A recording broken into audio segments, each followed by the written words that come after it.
yang berfungsi untuk menerima makanan serta untuk membantu menghasilkan suara.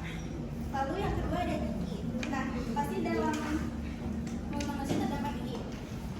Berikut adalah struktur dalam gigi. Nah, yang pertama itu ada email, yaitu lapisan terluar gigi yang berwarna putih. Lalu ada dentin, yaitu lapisan bagian dalam yang berwarna kekuningan. Lalu ada ruang pulpa yang berisi pembuluh darah dan syaraf yang menjulur ke arah gigi. Lalu ada gusi, ada ligamentum, cementum, saluran akar, syaraf pembuluh darah. Nah, pada proses pencernaan secara mekanis yang dilakukan oleh gigi itu ada beberapa jenis gigi. Yang pertama ada gigi seri yang berfungsi untuk memotong makanan yang paling depan. Lalu ada gigi taring yang berfungsi untuk merobek makanan, dan gigi geraham yang berfungsi untuk menghaluskan dan mengunyah makanan. Halo, aku adalah makanan. Aku adalah sumber nutrisi dan sumber energi dari tubuh. Nah, kemudian aku akan masuk melalui mulut lalu dikunyah oleh gigi. Jadi itu merupakan proses pencernaan secara mekanis di dalam mulut. Selanjutnya dalam mulut juga terdapat lidah yang berfungsi untuk menggerakkan makanan saat mengunyah ataupun menelan. Dan terakhir ada kelenjar saliva yang berfungsi untuk memproduksi satu enzim yang terdapat di dalam mulut yang berfungsi untuk sebagai pencernaan secara kimiawi, yaitu enzim pertialin atau enzim amilase yang berfungsi untuk merubah karbohidrat menjadi glukosa. Proses pencernaan secara kimiawi itu pertama pada saat makanan masuk ke dalam mulut dan dikunyah oleh gigi, maka air liur akan bercampur, air liur yang mengandung enzim akan bercampur dengan makanan dan kemudian mulai memecah karbohidrat kompleks menjadi karbohidrat sederhana. Dan setelah itu akan dilanjutkan ke kerongkongan. Kemudian, beginilah bentuk aku yang sudah dikunyah oleh gigi lalu menuju ke kerongkongan. Nah, sebelum itu kita jelaskan dulu struktur dari kerongkongan. Yang isinya ada faring, terus ada lidah, terus ada katu epiglotis, laring, esofagus atau kerongkongan, dan trakea. Jadi saat menarik itu ada yang namanya epiglotis. Epiglotis ini berperan untuk menutup trakea agar makanan tidak masuk ke saluran pernapasan. Nah, yang kedua itu adalah sphincter esofageal. Sphincter waktu bolus masuk ke kerongkongan, sphincter esofagus akan membuka untuk membiarkan makanan masuk. Setelah itu akan menutup kembali agar makanan tidak naik kembali ke saluran pernapasan. Nah, kedua itu katup itu sangat penting karena untuk memastikan proses menelan itu dengan aman dan efisien. Nah, yang ketiga itu ada yang namanya refleks menelan. Refleks menelan. Waktu ketika bolus masuk ke tenggorokan, refleks menelan akan memastikan bahwa makanan tidak masuk saluran pernapasan. Penutupan pita suara dan naiknya nyalain mulut untuk mencegah makanan masuk ke trakea. Nah, yang ketiga itu ada pergerakan ke kerongkongan. Setelah melewati tenggorokan,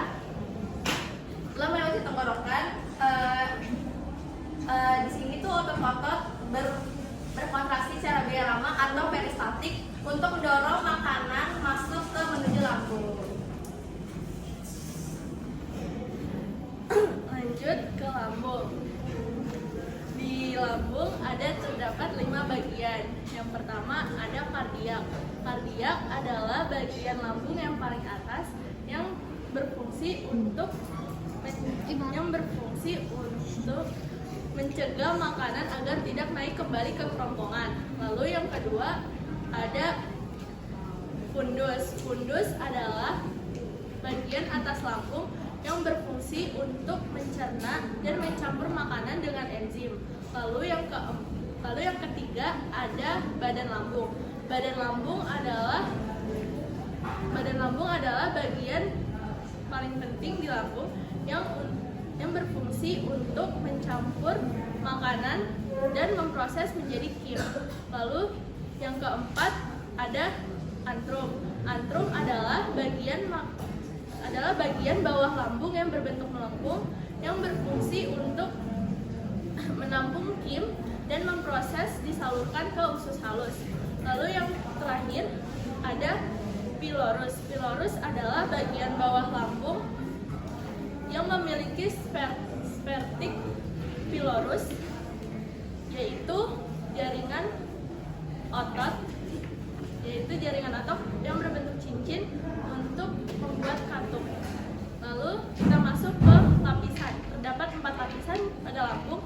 Yang pertama ada mukosa. Mukosa adalah lapisan terdalam lambung yang terdiri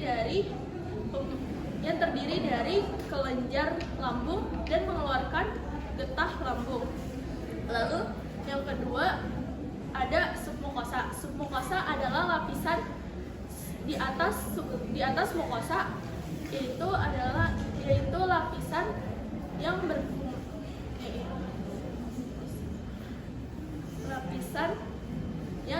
yang mengandung pembuluh darah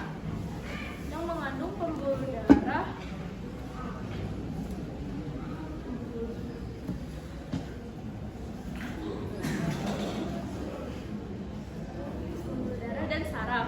Lalu yang ketiga ada muscularis externa. Lapisan muscularis externa adalah lapisan yang yaitu adalah lapisan jaringan otot.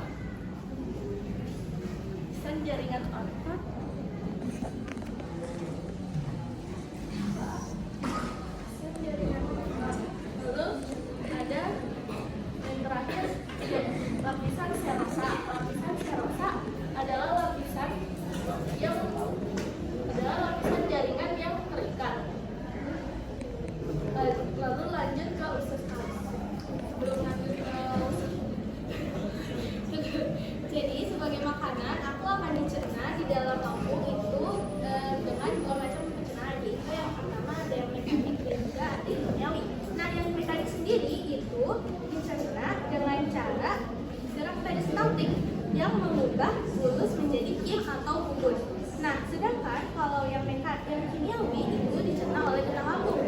Nah, enzim-enzim apa sih yang digunakan di dalam lambung untuk mencerna aku? Nah, yang pertama itu ada enzim pepsinogen. Nah, pepsinogen sendiri itu akan diubah oleh asam klorida menjadi pepsin, kemudian akan menghidrolisis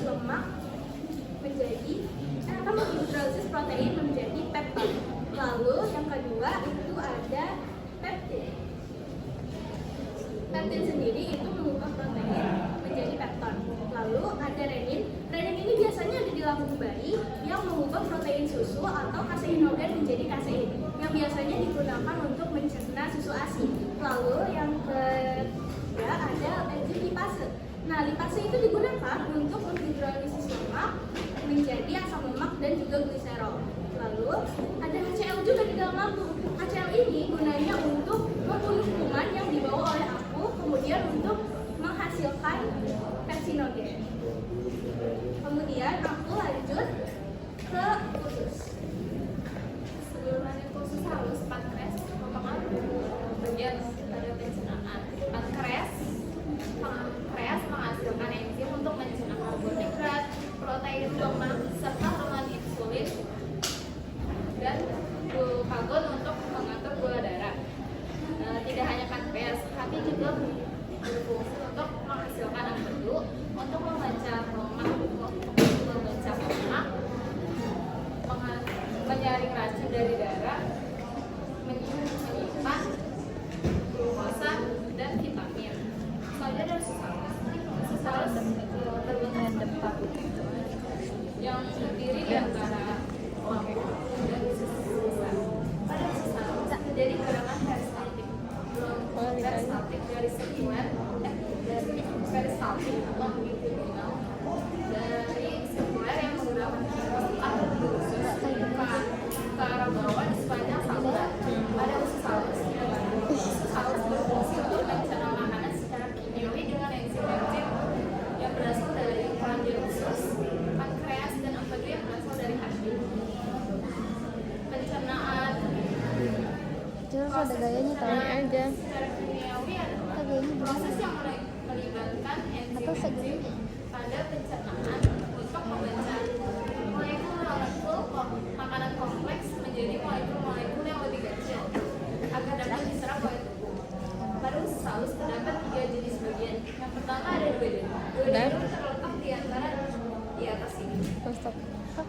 Duodenum terdapat beberapa jenis enzim. Yang pertama adalah amilase. Amilase untuk mengubah zat tepung menjadi buah. Yang kedua ada tripsin. Tripsin untuk mengubah protein menjadi peptid. Yang ketiga ada lipase. Lipase untuk Kok gitu sih? memecah lemak menjadi asam amino atau gliserol. Selanjutnya ada jejunum. Jejunum terletak di antivirus. Di dalam jejunum juga ada beberapa jenis enzim. Yang pertama ada enterokinase. Enterokinase untuk mengaktifkan tripsin. Yang kedua ada laktase. Laktase untuk mengubah protein, mengubah laktosa menjadi glukosa. Selanjutnya ada erepsin. Erepsin untuk mengubah Siapa ini? pepton menjadi asam amino. Yang selanjutnya ada enzim maltase. Maltase untuk mengubah glukosa menjadi glukosa. Selanjutnya ada sukrosa. Sukrosa untuk mencernas glukosa menjadi Random banget ya. glukosa. Dan yang terakhir ada disakarida. Untuk mengubah disakarida menjadi monosakarida. Dan yang terakhir ada ileum. Ileum terletak di sini. Ileum untuk berfungsi untuk menyerap sari-sari makanan.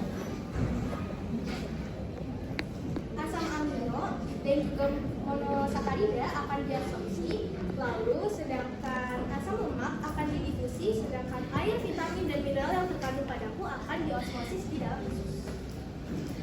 Kemudian aku akan menuju ke usus. Aku adalah usus besar. Aku terbagi atas 4 bagian, yaitu ada sekum, kolon, rektum, sama anus. Nah, kita mulai dari sekum dulu. Sekum itu berbentuk seperti kantong. Dia itu menjamukan. Oke, sekian dari kami.